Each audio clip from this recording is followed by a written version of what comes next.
Sirkand mar kaunti ma Makueni komakore kod okumba mar thieth mar SHA okawo ting thieth ne familia moko ma kwan gi romo 11,000 gino madhi kawo siling milion 90.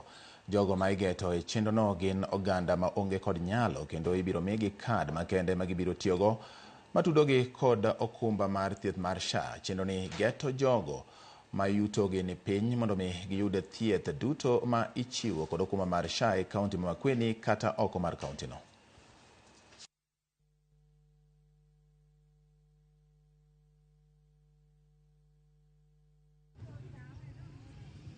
The budgets that we have, we expect to cover about 11,000 households out of the 250 households.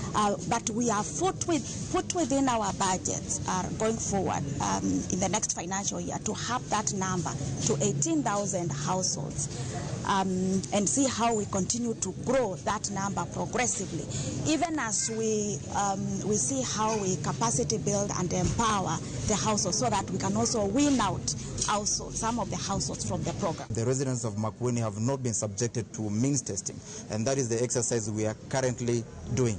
So instead of us waiting until we carry out a means testing for everybody, we allocated a budget that we can begin with, and that is the 90 million that we have started. So in the process, the exercise that is currently ongoing that has started today will be able to carry out that program of ensuring everybody has been checked so that we are able to know how many dependents we have in Makueni.